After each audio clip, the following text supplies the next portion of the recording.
कल एमएसपी आई है। एमएसपी की घोषणा की है जो सीएसीपी की रिकमेंडेशन पे कैबिनेट कमेटी जो होती है, सीएसीपी जो cost of agriculture commodities and produce जो स्टैट्यूटरी बॉडी है मिनिस्ट्री ऑफ एग्रीकल्चर के नीचे उसकी, तो उन्होंने एमएसपी की घोषणा करी है धान की, बाजरे की, मक्का की, कुछ फसलों की एमएसपी जो इस सीजन की। मैं उस बारे में एक बात कहना चाहता हूं आपको। अगर आप देखें, सरकार ने तो 1 मिनट में जैसे ही घोषणा होती है, मेरे ख्याल जो बीजेपी के प्रदेश अध्यक्ष हैं और जो बाकी लोग हैं उनका तो प्रेस रिलीज तैयारी होती है, वो उसमें बस हर साल वो आंकड़ा बदल के स्वागत कर देते हैं कि किसान माला माल हो गया इत्यादि। वो सारी उसमें वही लैंग्वेज रहती है, वो बस वो आंकड़े बदल देता है, इस साल इतनी घोषणा होगी किसान माला। अब मगर इसमें इस साल एक अहम बात है एमएसपी पे। ठीक है, किसान संगठनों ने इसको रिजेक्ट किया है, हम भी रिजेक्ट करते हैं और स्पष्ट रूप से रिजेक्ट करते हैं।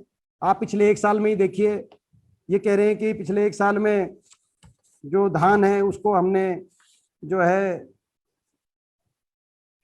मेरे ख्याल धान पे 72 रुपए इन्होंने बढ़ाने का काम किया है, 3.9%, जबकि पिछले 1 साल में डीजल ही 39% बढ़ गया है, जो किसान को डीजल आवश्यकता होती है। तो क्या किसान की हालत, आपने किसान की आमदनी की का कचूमर क्या आपने बनाने का काम किया है, वो आप उसका अंदाजा लगा सकते हैं।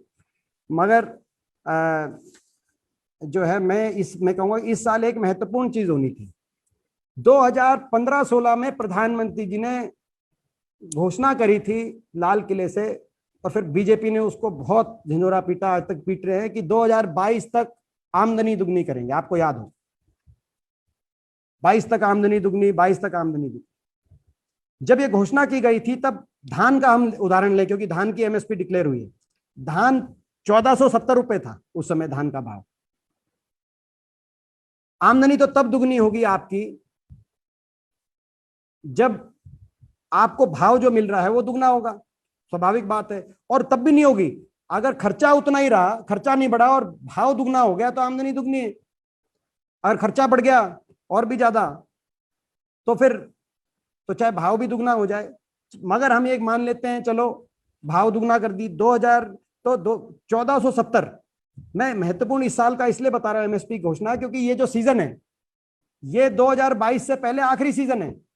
अगला जो गेहूं आएगा वो तो फाइनेंशियल ईयर 22-23 में आएगा, जनवरी में फाइनेंशियल ईयर खत्म हो जाता। तो अभी सरकार के पास यही मौका था अपना वायदा पूरा करने का, मगर इन्होंने कल एमएसपी घोषणा करके आमदनी दुगने करने का अपना पोल खोलने का काम किया पूर्ण रूप से। 1470 एमएसपी थी, तो अगर दुगनी करने के लिए पैडी की एमएसपी 2940 2940 2940 होनी चाहिए थी। हुई कितनी? कल की 72 रुपए बढ़ाने के बाद, 72 रुपए बढ़ाने के बाद हुई 2940 की जगह 1940। तो आप इस बात का अंदाजा लगा सकते हैं। और इस दौरान डीजल कितना बढ़ गया, इन्फ्लेशन कितनी बढ़ गई, कुल मिलाकर दुगने करने का की बजाय आमदनी आधी हो गई। इन्फ्लेशन का रेट दुगना है, आपने जितनी बढ़ाई, डीजल का रेट का जो इंक्रीज हुआ है वो दुगना है, खाद का कट्टा का भाव दुगना है, और आपको जो दुगना करना था एमएसपी वो केवल आपने 1470 से बढ़ाकर इन 6 साल के अंदर 1940 पे लेके गए, जबकि वायदा कम से कम आपको दुगनी ये करनी चाहिए थी। और हर सारी फसलों पे यही है। गेहूं अगर आपको दुगनी करनी थी आमदनी तो गेहूं 3250 होना चाहिए था इस साल, मगर गेहूं कितना था 1975।